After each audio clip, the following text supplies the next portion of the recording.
ನಮ್ಮ ಪಕ್ಷ ಮತ್ತು ಸರ್ಕಾರ ನಾವು ಏನು ಒಂದು ರಿಪೋರ್ಟ್ ಇದೆ ಆ ರಿಪೋರ್ಟನ್ನು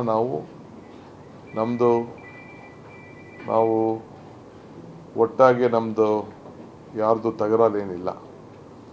ಸಾಮಾಜಿಕ ನ್ಯಾಯದ ಬಗ್ಗೆ ನಮ್ಮ ಪಕ್ಷದ ಕಳಕಳಿ ಏನಿದೆ ಅದಕ್ಕೆ ನಾವೆಲ್ಲ ಸಂಪೂರ್ಣವಾಗಿ ನಾವು ಒಪ್ಪಿದ್ದೇವೆ.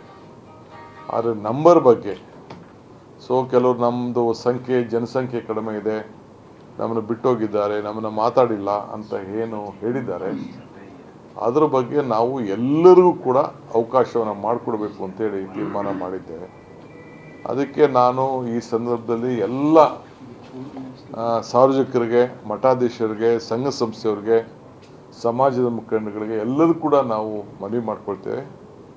ಇದು ಎಲ್ಲರಿಗೂ ಕೂಡ ನೀವು ನಿಮ್ಮ ಸಮಾಜ ಏನಿದೆ, ನಿಮ್ಮ ಬಂಧುಗಳೇನಿದ್ದಾರೆ ಎಲ್ಲರಿಗೂ ಕೂಡ ಈ ಒಂದು ಏನು ಅಧ್ಯಾಯ ನಾವು ಮಾಡ್ತಾ ಇದ್ದೇವೆ, ಹೊಸದಾಗಿ ನಿಮಗೆಲ್ಲ ಒಂದು ಅವಕಾಶವನ್ನು ಮಾಡಿಕೊಡ್ತಾ ಇದ್ದೇವೆ.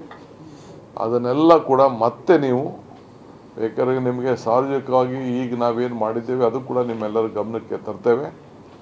ಈಗ ತಾವು ಎಲ್ಲರೂ ಕೂಡ ಮತ್ತೆ ಎಲ್ಲೇ ಇರಲಿ ಅವರ ಹೆಸರನ್ನು ಈ ಜಾತಿ ಗಣತಿ ಮತ್ತು ಸಾಮಾಜಿಕವಾಗಿ ಏನು ನಿಮ್ಮ ಗುರುತಿದೆ ಅದನ್ನು ನೀವು ನ್ಯಾಯಬದ್ಧವಾಗಿ ಕಾನೂನಲ್ಲಿ ಏನು ಮೊದಲಿಂದ ಕೂಡ ಯಾವ ಒಂದು ಸಮಾಜಕ್ಕೆ ನೀವು ಸೇರಿದ್ದೀರಿ ಅದನ್ನು ವ್ಯಕ್ತಪಡಿಸ್ಕೊಳ್ಳುವಂಥ ಒಂದು ಅವಕಾಶವನ್ನು ಇವತ್ತು ನಾವು ಕಲ್ಪಿಸ್ಕೊಡ್ತಾ ಇದ್ದೇವೆ. ಈ ಹಿನ್ನೆಲೆಯಲ್ಲಿ ಮುಖ್ಯಮಂತ್ರಿಗಳು ಕ್ಯಾಬಿನೆಟಲ್ಲಿ ಚರ್ಚೆ ಮಾಡಿ ದಿನಾಂಕವನ್ನು, ಏಕೆಂದರೆ ಇದು ಒಂದು ದೊಡ್ಡ ಬಿಗ್ ಪ್ರೋಸೆಸ್ ಇದು. ನಾವು ಈಗಾಗಲೇ SC ಜನಾಂಗ ಸಂಬಂಧಪಟ್ಟಂತೆ ಈಗಾಗಲೇ ಸುಮಾರು 1-2 ತಿಂಗಳಿಂದ ಅದರ ಬಗ್ಗೆ ವಿವರವಾದಂಥ ಒಂದು ಜನಗಣತಿ ಅವ್ರಿಗೊಂದು ಅವಕಾಶವನ್ನು ಕಲ್ಪಿಸ್ಕೊಟ್ಟಿದ್ದೇವೆ.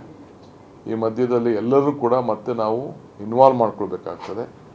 ಈ ಹಿನ್ನೆಲೆಯಲ್ಲಿ ನಾವು ಕ್ಯಾಬಿನೆಟಲ್ಲಿ ತೀರ್ಮಾನ ಮಾಡಿ ಮುಖ್ಯಮಂತ್ರಿಗಳು ಯಾವತ್ತಿಂದ ಪ್ರಾರಂಭ ಆಗ್ತದೆ, ಟೈಮ್ ಲೈನ್ ಎಲ್ಲ ಕೂಡ, ಏಕೆಂದರೆ ಇದಕ್ಕೆ ಸಾವಿರಾರು ಜನ ಅಧಿಕಾರಿಗಳು, ನಾವು ಟೀಚರ್ಸು, ಬೇರೆ ಇವರೆಲ್ಲ ಕೂಡ ಇದಕ್ಕೆ ಬೇಕಾಗಿದ್ದರಿಂದ ಇದನ್ನು ಯಾವ ರೀತಿ ಮಾಡ್ಬೋದು ಅಂಥೇಳಿ ನಿಮ್ಮೆಲ್ಲರೂ ಕೂಡ ತಿಳಿಸುವಂಥ ಕೆಲಸವನ್ನು ನಾವು ಮಾಡ್ತೇವೆ.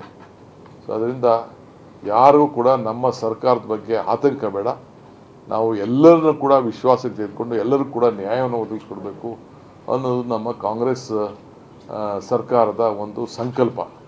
ಇದಕ್ಕೆ ತಮ್ಮೆಲ್ಲರೂ ಕೂಡ ಈ ಅವಕಾಶವನ್ನು ಮಾಡಿಕೊಡ್ತೇವೆ. ಎಲ್ಲರೂ ಕೂಡ ನಾನು ಈ ಅವಕಾಶವನ್ನು ಬಳಸ್ಕೊಳ್ಬೇಕು ಅಂತೇಳಿ ನಾನು ನಮ್ರತೆಯಿಂದ ಎಲ್ಲರಿಗೂ ಕೂಡ ನಾನು ಮನವಿಯನ್ನು ಮಾಡ್ತಾ ಇದ್ದೇನೆ.